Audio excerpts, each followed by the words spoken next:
like Paper Rosie was. It's hard to record one that you're not just in love with. Often hailed as one of the purest voices in country music history, Gene Watson faced a harsh reality in the music industry. He learned that true talent doesn't always guarantee fame, and sticking to your roots can sometimes mean being left behind. Join us as we dive into the heartbreaking, tragic story of a man who once had everything but lost it all in split seconds. Early life. Gene Watson, named Gary. Gene Watson was born in Palestine, Texas on October 11, 1943. Before the fame, standing ovations, and classic country hits, he was just a poor boy growing up in the rough, rural heart of East Texas. He wasn't born into comfort or ease. He was born in a place where hard work is the only means of survival. Gene was one of 7 children in a family that not only knows hard work as a means of survival, but has also embraced it as a way of life. His parents were migrant farm workers whose lives revolved around the seasons.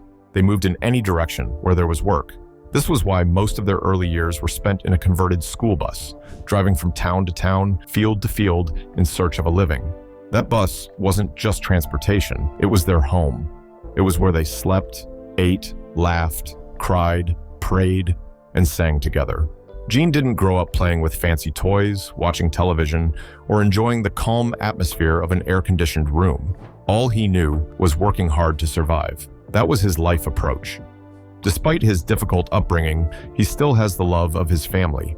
Because of the nature of his parents' jobs, Gene's childhood was steeped in instability. As cotton pickers and field laborers, they only work during planting and harvesting seasons. They have no house but live in makeshift homes and camps. Life was physically demanding and unpredictable. There were days without enough food, nights without a proper bed, and countless mornings that started before sunrise. The parents worked hard, and so did the children. Everyone had to do something, even Gene, at a young age. Whether picking cotton, hauling water, or helping care for his younger siblings, he did what was needed. After the rigors of their daily life, Gene's mother would play guitar and sing gospel hymns in the evenings, and the children would join in. So long before Gene considered music a profession, it was a part of life. Music was a part of his family's lifestyle. They sang together at church, in the fields, or around the dinner table. To Gene, at a young age, music was not about stardom, comfort, and influence. It was more spiritual than a mere aspiration. It was a way to feel connected to God, home, and something more profound than the poverty around them. His father wasn't a musician, but a man of quiet strength. Gene always shared how his father encouraged him and his siblings to hold on to their values and to lean on one another. His mother, on the other hand, was more inclined to music. Apart from music, she taught Gene to be tender and full of faith and strength. This helped shape the emotional depth that would later be heard in Gene's voice. Gene never had much of a childhood experience. There wasn't much room for childhood when food had to be on the table. He knew how to work with his hands, fix things, and contribute. School often wasn't a priority. He dropped out in the 9th grade, and by the time he was a teenager, Gene was already working full-time. As a teenager, he ventured into his automotive repair business and continued with it for years, even as his music career blossomed. However, during those early days, he wasn't chasing dreams of the Grand Ole Opry or stardom. Gene didn't believe that music could put food on his table. He was more focused on chasing survival, trying to be a good son, a helpful brother, and a dependable young man than being a celebrity. Although music and fame would eventually find him, his foundation was not on stage, but in a converted school bus, in a cotton field, in the tight bond of a family who didn't have much, but had each other. His hard early life cannot be eliminated from his story. Career: Gene's love for music began early. As a young boy, while traveling and working on the farm, his ears were captivated by the sounds of classic country artists like Lefty Frizzell, Hank Williams, and Ernest Tubb. His mother, a musician, played guitar and sang, and his father, though not a musician himself, encouraged his children to sing in church and at community gatherings. It wasn't long before Gene discovered he had a voice that stood out. His voice was rich, clear, and expressive. Even at a young age, he sang his first solo in church and started singing with his siblings. In no time, he began receiving invitations to sing at local events. Gene was already a sought-after musician in his community in his teenage years. He learned to play the guitar and started performing regularly at local clubs.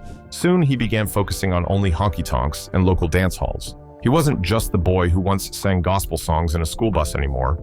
He had fully stepped into singing in smoky bars and playing to working-class crowds, many of whom saw themselves in his songs.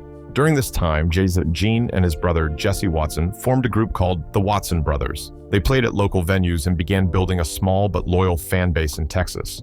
Their music was strictly traditional country, the type that expresses real stories of pain, love, struggle, and faith. Though they were not famous or successful in music, these early performances were Gene's training ground. He learned to command a stage, connect with an audience, and perfect his voice. Nonetheless, Gene's musical gifts did not stop him from using other means to earn a living. He knew that music wouldn't immediately pay the bills. He worked long hours fixing cars by day and performed in nightclubs by night. For years, Gene juggled family responsibilities, manual labor, and music. He didn't have a manager, a label, or a flashy image. What he had was grit, a God-given voice, and a deep passion for real country music. Almost all the money he earned from being a mechanic was invested in building his music career. One thing that made Gene unique in his music journey was his sorrowful, emotional, and realistic tone. This earned him the title of the purest voice in country music. Many people could relate to his lyrics, so it wasn't difficult to love Gene. Gene took a bold step in his music career in 1962 by releasing a single. He titled it "If It's That Easy" and recorded it on the Small Sun Valley label. At the time, Gene was still grinding out a living as an auto body repairman in Houston, Texas, playing honky-tonks at night, raising a family, and chasing the dream on his terms. This single never charted nationally. Only a few people recognized it or listened to it. There were no awards, no record deals, no grand introduction. But it marked the beginning of the first documented moment when Gene Watson decided to step forward with a voice that already held the strength of steel and the softness of sorrow. The next decade was hard for his music career, but he built a reputation for his incredible vocal control and emotional depth. Soon, he became the subject of discussion, especially across Texas and surrounding states. He didn't explode onto the scene. He earned every ear. His love for music kept him from giving up. It wasn't long before his hard work began to pay off in the early 70s. After over a decade since his first silent release, Gene dropped a significant hit, "Love in the Hot Afternoon," in 1975. It was a sultry, aching ballad about a forbidden romance in a steamy New Orleans summer. He released it independently on Resco Records, but its haunting quality and Watson's silky, vulnerable performance couldn't be ignored. The song spread like wildfire, and Capitol Records took notice and picked it up quickly. Within weeks, the song had climbed to number 3 on the Billboard Country chart. After years of waiting in the wings, Gene Watson's first national hit turned the spotlight on him. Many people might have thought he was already a failure, but this success, which looked like an oversight breakthrough, resulted from his persistent efforts. He was relentless, despite the small recognition he received for his first single. Suddenly, the voice that only floated across smoky Texas bars was now being heard in every home across America. Country radio couldn't get enough of it. The fact that he could tell a story through song with heartbreaking honesty without needing to shout or showboat was something rare in the mind of his audience. That began an avalanche of hits pouring out from his bowels throughout the late 1970s, solidifying his place in country music. He released "Where Love Begins" in the same 1975, a gentle, contemplative love song that spoke of emotional rebirth. His 1977 hit was "Paper Rosie," a poignant ballad about a boy's encounter with a paper flower vendor, full of sentiment and surprise. "Nothing Sure Looked Good on You" was released 2 years later in 1979. It was a song soaked in sorrow, telling of a lost love that still haunts. Gene took over country music with "Farewell Party," his greatest hits that same year. The song marked a defining moment in Gene Watson's career. Although it initially peaked at number 5, its emotional weight made it legendary. His audience was hooked on it and couldn't get enough of it. In "Farewell Party," Watson sang about death and farewell with heartbreaking restraint. Everyone who listened to it felt every ounce of the pain behind each word. His falsetto finale, soaring but fragile, gave the song a ghost-like beauty that lingered long after the last note. Gene was indeed a music legend the world needs, but unfortunately has been hiding under the wheels of cars for so long. Although he left his auto repair work due to his commitment to his record label, he still believed that he might return to repairing cars if music failed him. However, his success at the "Farewell Party" made him think he was truly made to sing. The "Farewell Party" was more than just a hit. It became a signature song.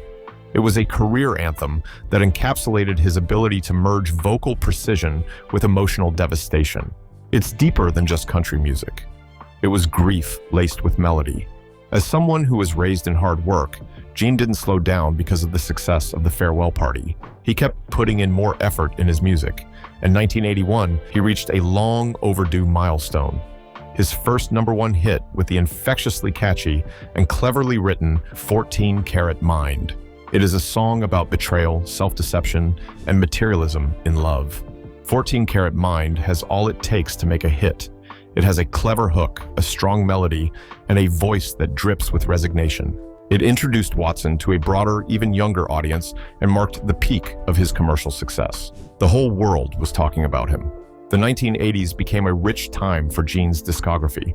Although the country charts were crowded with new names and shifting trends, Gene Watson stood tall with numerous notable releases showcasing the same unique emotional intelligence and vocal finesse that made him famous.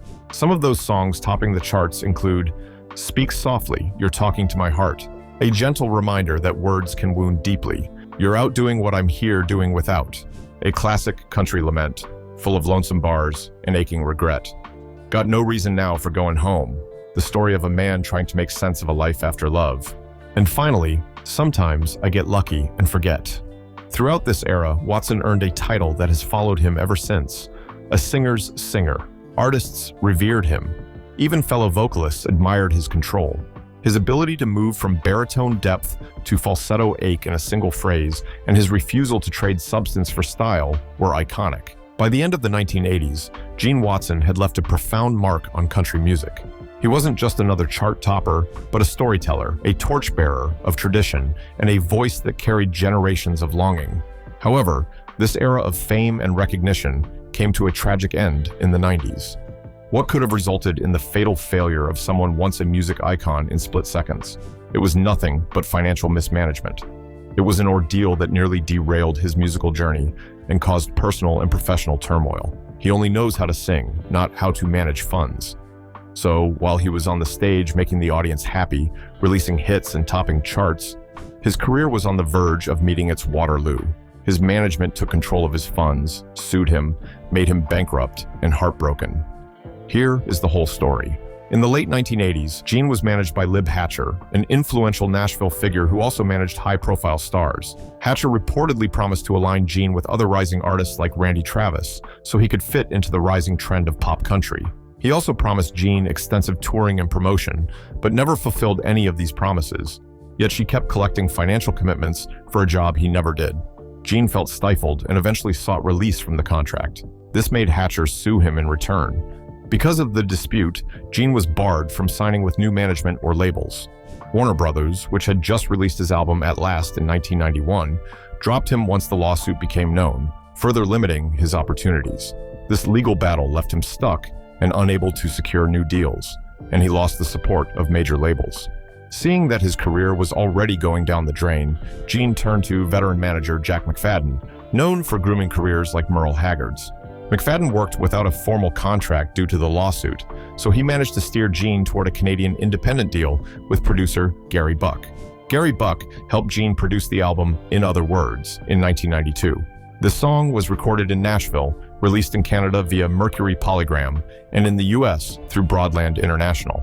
The album's lead single, One and One and One, made a minor chart showing at number 66, but lacked the marketing muscle of a major label. The lawsuit's shadow limited Gene's reach and drained his finances, forcing him into indie circuits.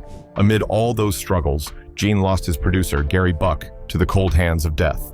He passed away at his home in Didsbury, Alberta, in Canada. Even when the lawsuit was over, things never remained the same. Jack McFadden came in as his new manager, but the country music marketplace was quite different from how it was in the mid-70s when Gene Watson emerged on the country music scene. Garth Brooks was now the major country music artist. Most new country acts were young, and McFadden was now busy promoting his discovery, Billy Ray Cyrus. A staunch traditionalist, Gene was out of step with corporate radio and dominant trends. Torn between managing him and other rising acts like Billy Ray Cyrus, McFadden eventually stepped back. He left Watson again without strong representation because the audience seems to have moved on from Gene. Gene never imagined that the voice the world once cherished could be outdated and ignored. He He never thought that the lyrics that once brought tears from many eyes could be despised and thrown aside. The harsh realities of keeping up with show business met Gene in the late 80s and into the 90s, when the country music industry was shifting rapidly. The genre began to lean toward the polished, pop-influenced sounds of artists like Garth Brooks, Shania Twain, and Faith Hill. The constant law of change began to take effect in Nashville. Many record labels wanted younger faces, crossover appeal, and radio-friendly hooks. Unfortunately, the steel guitars, fiddles, and sorrowful ballads that defined Watson's music were no longer in vogue. As someone whose music is not just for entertainment but comes directly from the heart, it was difficult for Gene Watson to change the pattern of his music. He refused to compromise his sound for commercial popularity. He prefers to stay true to the traditional country style he loved, rather than lose his originality to keep up with trends. But sadly, the industry didn't understand loyalty. It understands trends, and because of that, they slowly pushed Gene's music aside. Radio stations began to phase out his music in favor of the new country sound. Even record labels that once supported traditional artists started to turn away from the likes of Watson, seeing them as outdated. His songs were kept from younger audiences because they weren't played anymore. This was no longer about his lawsuit stigma, but about trends. Despite having more than 25 top 10 hits, the industry award shows ignored him. Gene was never given the mainstream recognition his talent deserved. Gradually, Gene Watson went into oblivion. It was like a rise and crash episode. Someone who once struggled with which invitation to accept suddenly began to look for where to perform. He returned to performing at local nightclubs and honky-tonks. Despite his rejection and lack of recognition in the music industry, Gene Watson continued to record beautiful songs. He played in small venues, regional fairs, and classic country festivals, but it was often in the shadows of the industry. His name was largely missing from the headlines and the glitzy stages of the country's new era. It was a painful period for a man who had given so much to the genre. Nevertheless, he remained faithful to real country music, even though the industry didn't return the favor. In interviews, Watson admitted he felt forgotten at times. Not that he was bitter, but heartbroken. He didn't understand why radio had turned its back on traditional country, or why artists like him were labeled has-beens just for staying true to their roots. Around this time in 1993, Gene became despondent and seriously contemplated quitting the country music industry for good. He had no management and felt he had nothing to look forward to. Gene Watson had not enjoyed a major hit song since 1989. That was why he felt the country music industry had turned its back on him. However, he wasn't going to give up. He has been a fighter since childhood and is ready to fight tooth and nail to secure his career. It was at this point that he remembered someone who would change the trajectory of his career. This person is none other than Alan Whitcomb, who was an old friend and booking agent. Alan signed Gene to his record label, Step One, which began a new phase in Gene's music career. He recorded many beautiful albums for Step One Records, including Uncharted Minds, The Good Old Days, Jesus All I Need, and many more. However, the financial consequences of missing key revenue windows and relying on smaller outlets weighed heavily on him. He has lost major label exposure, and that disruption has cost him radio play, marketing support, and touring opportunities. Because he lacked significant label backing, his income from royalties, advances, and tour guarantees diminished drastically. It was such a hard time for him. Gene Watson finally left Step Brothers record label in 1997 and began recording songs as an independent artist. Even without any recognition, he persisted. But even in the shadows, Gene's voice never faltered. Fans remained loyal, and his music continued to connect with people seeking real stories and actual country sounds. On Sunday, September 27, 1998, in Nashville, Gene Watson finally got his first recognition after long, hard work. The reunion of professional entertainers honored him with their Golden Lifetime Achievement Award. This was a ray of sunshine after so many nights of darkness. The joy in his heart was indescribable. As far as Gene Watson was concerned, he was the sole entertainment for the evening. And to his knowledge, that was the only reason he was there. Because of that recognition, things began to change drastically in his favor. A year later, in 1999, TV Records released 18 Greatest Hits, a compilation album of 18 Gene's hit singles. This new record introduced Gene's unique voice to a new audience of listeners. Suddenly, the world began to hear him again. The voice that was lost to trends resurfaced in the country music industry. In the year 2000, the country music industry finally recognized Gene Watson for his immense vocal talent and distinctive contribution to the music genre. He was awarded the Male Golden Voice Award at the second annual Golden Voice Awards. The annual Golden Voice Awards salute men and women who have given country music their voice. The second annual Golden Voice Awards were held at Gaylord Opryland Resort and Convention Center in Nashville and were hosted by Bill Anderson and Jan Howard.